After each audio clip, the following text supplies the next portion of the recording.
Good morning. My name is Sophie and I am a first year fourth grade teacher in Southern California, and today's video is going to be a day in my life.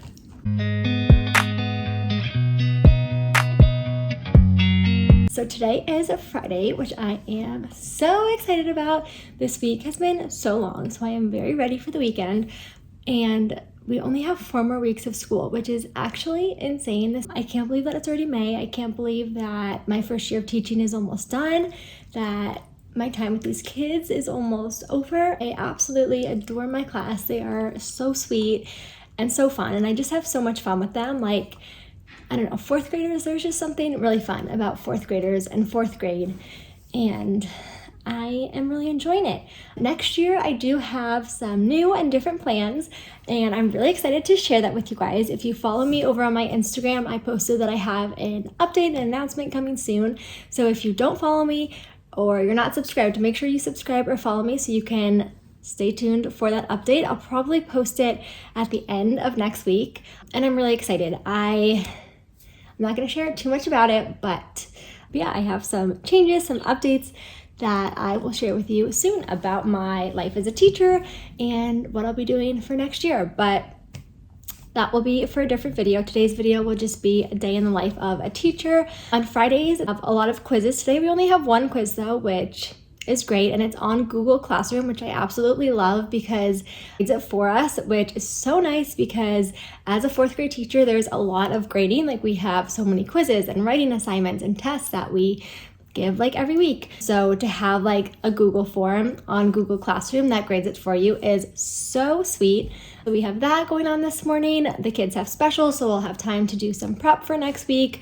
The last couple weeks of school, we're just doing some math review because we're finishing up our last math chapter this week, and the next week's the test. And so today we're going to do some math centers, which I shared on my Instagram about it, but I got some questions about how I do math centers, so I think I'll like explain more about it in this video. But I actually haven't done math centers in my class in like a few months, which is really bad. Things just got super crazy, and like being a first year teacher, there's so much that you have to do. And so I started doing build. I don't know if you're familiar with what that is, but basically it's like centers, but they only go to 1 each day of the week. And so B stands for buddy activities. So I had some kind of game that they would play with a partner or a group of 3. U stands for using manipulative, so it was some kind of like hands-on thing. Like, one thing that the kids loved was chalk, and so I'd give them chalk and they'd go outside and practice some math problems outside using chalk. I stands for independent activity. I would switch that between having them do an independent activity and then doing some kind of review with me at the teacher table. L was learning games, so that was usually something on their computer, so normally it was just getting their iReady minutes done for the week or using Bottle. And then D stands for doing math, and so for doing math, I would switch that up between doing something with something hands-on, like using chalk, playing a bingo game, just different things. And so I changed those out every week, and this worked really well for my class because one of the questions I got over on my Instagram was, how do you make time for it? And that was something that I was really struggling with because there was just not enough time to do like a bunch of rotations. And it's also it's a lot of work to change out your centers every single day. And so this way I only had to plan 5 different things, and really only like 3 of them changed a week or 2, because I usually would always have chalk for one center, your table, which was just the review, and then iReady. So there's only like 2 things that I had to change every week. So that made it really easy to implement. And then I usually would have them sometimes go to 2 different build centers in a day, sometimes just go to 1, just depending on timing. Like on Tuesdays and Fridays we have specials, and on Fridays we don't teach math, it's just like a review, and so Fridays would be a good day for center, so that's why we're doing it today. That's just what worked for my class. So yeah, during my prep, I'm going to finish making some math review worksheets for the rest of the year. My TA made like 7 million copies yesterday for me. I just made a few different worksheets of multiplication review, and I did put them on TPT as a freebie. I'll show you what they look like if you want to download them. I will try to check in with you guys throughout the day. Stay tuned.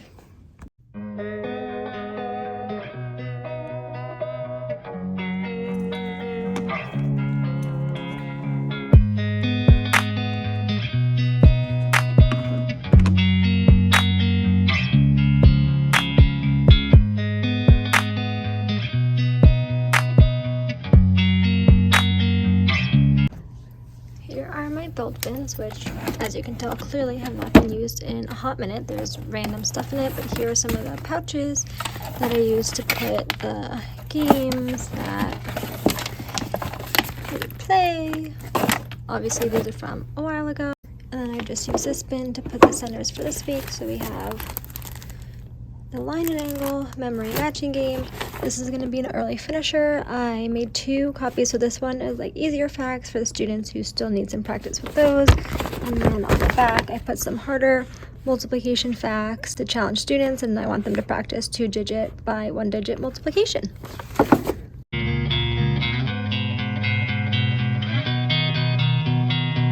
This is the little quiz informal assessment that I'm going to give them, which is just on points, lines, segments, lines, and rays. Should be pretty straightforward.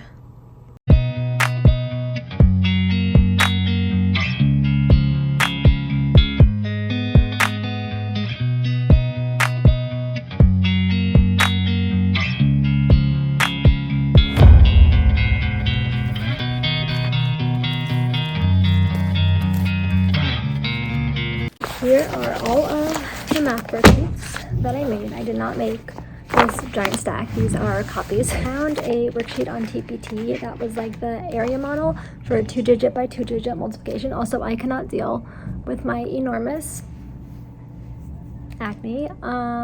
Stresses of being a teacher. Oh my god, I feel like it's for sure gotten worse since this morning. That's awkward. Anyway, yeah, so I found a worksheet that was 2-digit by 2-digit multiplication in the area model, so I printed that for them to do. But then since we taught other strategies, I also just made it into like a regular 2-digit by 2-digit problem with just plenty of blank space so that they can solve it. And so there's like, they look like they're all the same, but there's different problems. So I think there's 4 pages of these that are all just very similar math problems. Oh my god, my TA, I love him. He makes all my copies, but paper clips them. So weird that they come apart.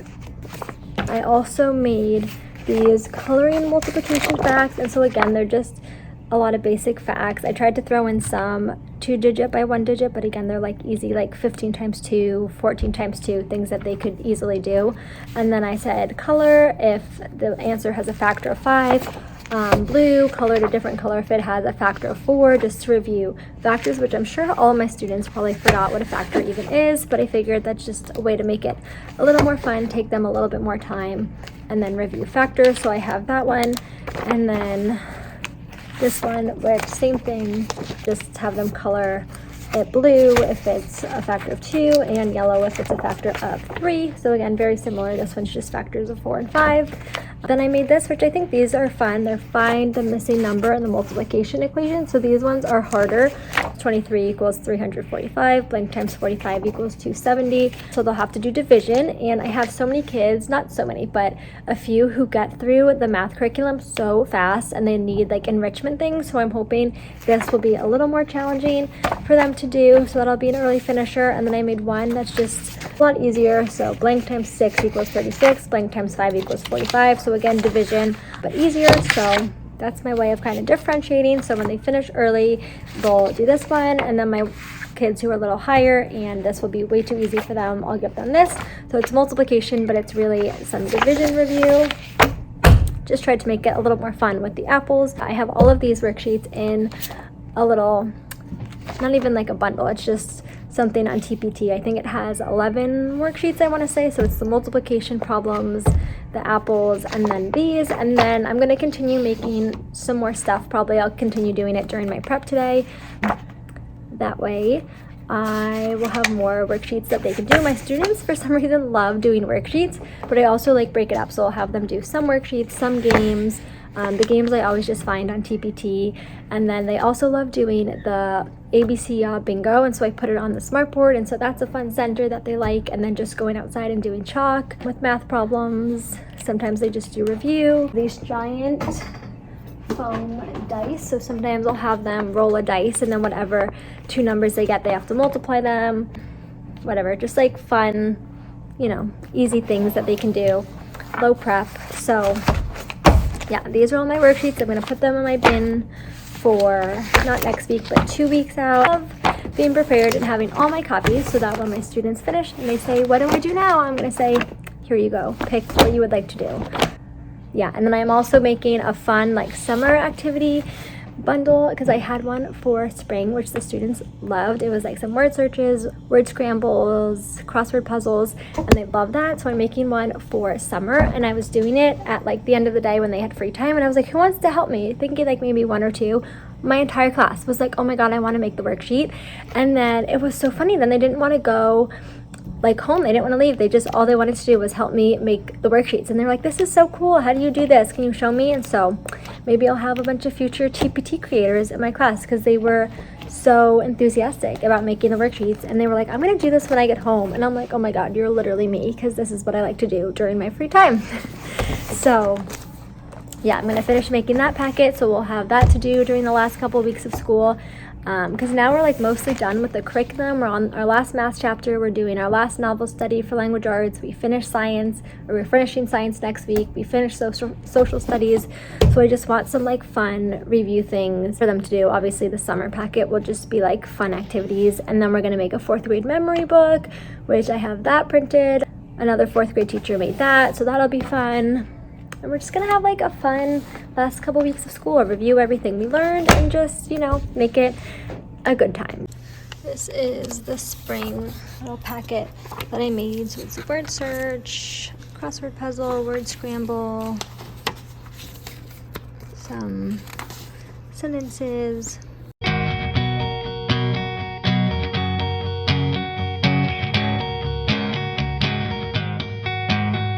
It's lunch. We made it through the first half day, and it was honestly a really great day. The kids came back in from specials and worked on their comprehension quiz. They got it done really quick. Someone's knocking. So that went well. They all did really well on their quiz.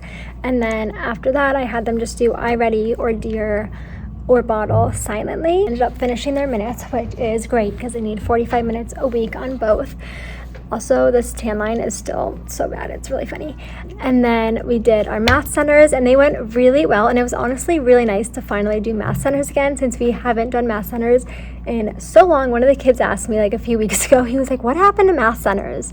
And I was like, yeah, I know, we need to get back into that. Also, I see a random dice on my floor, which is one of the problems with math centers is no matter how organized I try to be, no matter how many times I say everything needs to be put back away, put it back how you found it, never ends up happening. No, that's just teacher life for you. But it went really well. The kids were like super into it. I went around and took some pictures of them for their student-led showcases, which are in a few weeks, and it was just fun. Like, they were all laughing and having a good time, but also learning. The memory game was really good. They were super into it and had a lot of fun with that. And then the bottle activity was great. If you guys don't use bottle, you need to check it out because it is so easy to create activities and assignments on there, and the kids love it because it's kind of like a game and it's fun and it's engaging. And so I just went on and I was able to click all the standards that we've covered so far for this chapter, and then it made up an assignment with I think like 30 questions. It was like 6 for each standard, and I just walked around and made sure I went over like some of the things on it because some of the questions it like taught it a different way than we did. Like, we went over the different names of triangles, and instead of like the notation was different, like it put a line in each side of the triangle so they didn't know what that meant. But it was such a great review, and the students did really well on that. And then I let them just play games on bottle or on iReady, and then they did this worksheet, and all of them got 100, which I figured they would. It was super easy. It even like literally tells them what to do up here, but I just wanted an easy check for them to do because we are on our last math chapter, and some of them didn't do so great on the last math test. It was really hard, and they can retake it, so I keep on telling them, like, if you guys want to retake it, come tell me, please take it again. So this like boosted some of their grades, and yeah, that was all we did. And so that took like an hour because each rotation was 15 minutes, and then with cleaning up and switching. Yeah, it went really well. The kids had fun, and I like that it's structured, but it's still fun, and the kids get to work with a partner. They get to talk, but they're talking about math. Because I don't know, my classroom is just always lively. Like, I don't know, I just don't like having them sit there in silence and like do worksheets the whole day. Like, they're kids. They need to be active, moving around, talking, and I feel like they learn better that way. And then after they did centers, I was like, how did that go? And they were like, it was good. It was so fun. So I'm glad that they had fun. They clearly understand what we're learning, which is great because next week the lessons get a little bit more challenging, and then they have a quiz next week. So I'm happy that we were able to review. And then that was all we did since we finished language arts yesterday. So we have lunch until 1:10, so I'm going to take a walk. Me and my teammates like to take walks after lunch. Now we go on our little hot girl walks around the school. So I'm going to eat my lunch. I have some leftover pad thai, yum, and then I'm going to go on a walk, even though it's really hot today. It's like, well, what does it say? My Apple Watch says it's 73, but it feels like 80 something. We'll go on a walk, and then after lunch, we're just going to do catch-up work. We'll do our read aloud. Also, okay, if you teach upper elementary, you need to read picture books to your kids. My kids love when I read picture books to them. Like, they are so engaged. I've read like picture books throughout the year before, and then we're also reading The Secret Tree, which they don't like. I don't know why. So we might just give up on it. But before that, we read Chronicles of Narnia, and then we read Wonder. But then I also like to throw in a few picture books here and there. And so we read The Day the Crayons Quit. I read to them last week because we didn't have library, and they loved it. They were so excited about it. They loved that book. And then I have the sequel, The Day the Crayons Come Back. And so I was like, oh, maybe we'll read that Wednesday, because they all didn't want to listen to The Secret Tree. And they were like, yes. And then they saw I also have in my library the book with no pictures. And so they're like, oh my God, can we listen to that? Can you read us that one? So we're going to read the book with no pictures, and my librarians, which is one of my classroom jobs, they are going to read The Day the Crayons Came Home. So we'll do that read aloud, and then I'll have the kids who need to finish catch-up work do that. The rest of them can go outside and play, do chalk, play a game on their computer. Usually I don't let them go on their computers at the end of the day, just because I want them to like actually play something and not just be on technology. So we'll see. But yeah, that'll be the rest of the day, and then it's the weekend, and I'm gonna go home, and we're going out to dinner tonight with some friends, so that'll be fun. And yeah, we did it. We made it through the day. It was a good day, and now I am peacing out because my team members aren't here, nothing to collaborate about, my room's clean, everything's ready for next week, and I'm exhausted. So today was a great day. We really had a good day. We got through everything. It was really cute and fun at the end of the day. I've been really into going on walks, and so at the end of the day, most of them had free time.